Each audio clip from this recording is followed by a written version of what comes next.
Goodbye YouTube, how's it going everybody? I have for y'all today a pretty good and close and new battle that I had back when I streamed Wi-Fi, which I am planning to stream Wi-Fi again. Unfortunately, I just don't know when I'll be able to, hopefully sometime this week.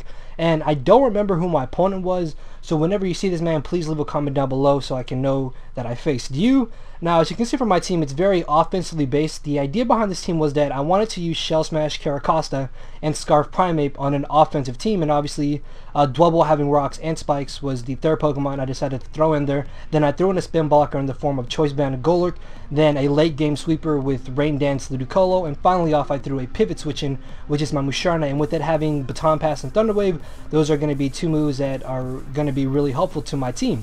Now, looking at threats on my opponent's side of the field, Haunter and Zangoose are easily the two biggest threats I see, because Haunter being sub-disable can really do some damage to my team. Then Zangoose after a Swords Dance could potentially sweep me. So going into this battle, those are the two main things I have to watch out for. But either way, I know my best lead is going to be my Dwebble, as he's actually going to be leading off with his Wormadam. Now, Wormadam can't do anything to Dwebble, so I know that I'm going to get up rocks and at least one layer of spikes, and depending if he switches out or not will determine if I can actually get up a second layer of spikes. After going for the Stealth Rocks, he does just make the safe switch into his Armaldo, allowing me to get up a free layer of spikes. And considering the fact that I have hazards up, I'm just going to switch directly into my Golurk. Even though, yes, the switch into Golurk is very obvious, it's really the only thing I can do right now. And if he does have the Rock Blast, he could potentially knock out my Dwebble. So either way, I thought Golurk was the best switch in. As he goes for the Earthquake, I'm thinking I'm going to take this hit really well, right? No, that's about a 2-hit KO. As this turn, I know that a Shadow Punch won't knock him out, so what I'm going to do is actually go for the Drain Punch to be able to gain some HP back, to be able to live another Earthquake, and then that way I can force him to switch out, and as he does switch out, I will be able to save my Golurk, because I need to keep Golurk around to prevent that Armaldo from spinning. So he's going to be fearing me knocking him out, or possibly not being able to knock me out with another Earthquake depending on damage rolls, and I do just decide to go straight for the save Drain Punch as he brings in the Haunter. I don't see that he has Black Sludge, so I'm thinking, alright, he's Life Orbed, so I can bring in Dwebble as he subs up.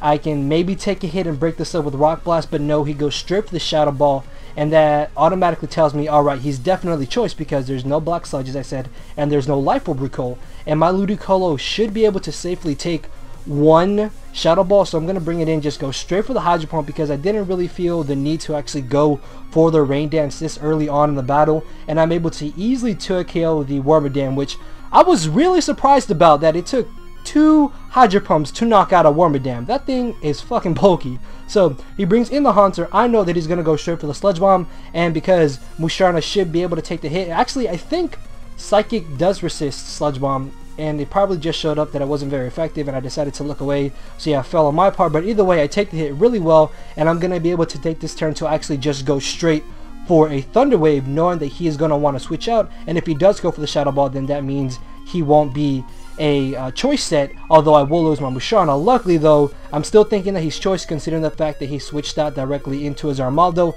and after that Thunder Wave, I'm going to be able to outspeed him and easily knock him out with the Shy Shock, which means my Stealth Rocks and my 1-layer spikes are here to save for the remainder of the battle, which is really good.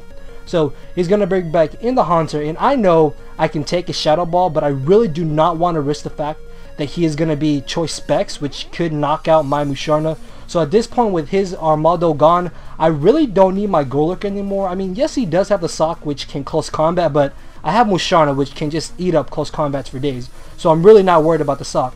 And considering the fact that he went for the Shadow Ball again, I know Ludicolo can take a hit. I still really do not see the need to have to go for a Giga Drain. So what I'm going to do... sorry. So what I'm going to do is actually go for the Ice Beam, because I was fearing the fact that he would stay in and me missing Hydro Pump, but I'm actually able to freeze the incoming Alomomola, which really won't matter if he does have the Scald, but as you're about to see, he actually gets the first turn Thaw, so the freeze doesn't really matter whatsoever. As he ends up going for the Protect, I decided to go straight for the Giga Drain, because again, I don't really think I need to go for the Rain Dance this early on in the battle. So I'm just going to take this opportunity to just go for the Giga Drain again. Even though, yes, the switch out is very obvious, I still want to be able to have my Ludicolo at a high amount of HP. As he brings in the Sock, it lives his Giga Drain. I am modest, so Ludicolo, I don't know what you're doing. You're a giant threat at NU, and you failed to knock out a Wormadam and a Sock. But either way, I don't want to take an Earthquake, Ice Punch, or Close Combat. I don't know why I said Earthquake when Ludicolo resisted, but either way, he's going to go for the Close Combat, which I can take, and he gets a crit. On the bright side, though, at this point, Sock dies off to Entry Hazards. On the bad side, though, I lose my Pivot Switching, which is Musharna. So that's kind of good and bad, but now I'm going to be able to bring in Caracosta. Thankfully, I do have the Aqua Jet. I'm going to go straight for that, and I'm going to be able to easily knock him out.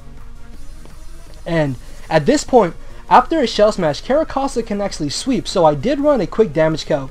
I can take a Scald and a Waterfall. So what I'm going to do is actually go straight for the Shell Smash, because I should be able to easily 2-hit KO Alamomola than just sweep with Caracosta, right? So I go straight for the Shell Smash. As you saw, I actually have Life Orb as opposed to White Herb, because I wanted to try out Life Orb on Caracosta, and as you see here, I'm able to eat up that Scald. That did not do anywhere near as much damage as I thought it would. I'm going to go for the Stone Edge, and I miss. Which, I'm not going to lie, I was just really frustrated about. But then again, it is 80 accuracy. It's called Stone Miss for a reason. So I'm hoping that this turn, when I go for the Stone Edge, I could possibly crit him and then just sweep through the rest of his team. But no, he just lives on like 30%. And unfortunately, he's going to be able to knock me out with a second Scald. So at this point, Ludicolo is basically my only win condition.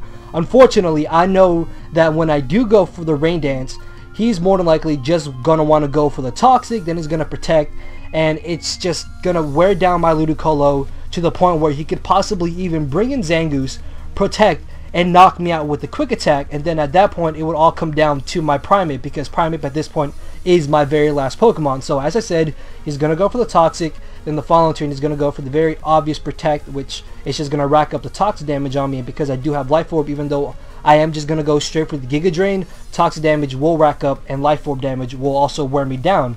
Thankfully, though, this turn he's not going to go for a double Protect, and I'm going to be able to easily knock him out with the Giga Drain, getting me up to a good amount of HP, but as I said, Toxic and Life Orb are really going to start wearing me down. But at the amount of HP my Ludicolo is going to be at after Toxic and Life Orb, I'm thinking, alright, if he doesn't have Protect, Ludicolo should be able to live with Quick Attack. So it all comes down to this, if he has Protect or not, and thankfully he doesn't have it, or he just didn't want to go for it. Either way, I'm able to live. I'm going to go for the Hydro Pump, don't miss, and I clean knock out the Zangoose. And at this point, if his Haunter is Scarfed, I did run another damage calc, and unless he has Psychic, then there is no way he's going to be able to knock out my Primeape. So at this point, the battle is basically mine, and I should be able to easily just knock him out with the Stone Edge or an Ice Punch, and I am going to win the possible speed tie and just knock him out with the Ice Punch, and that's going to be the very narrow 1-0 victory in my favor. So yeah, that was definitely an intense,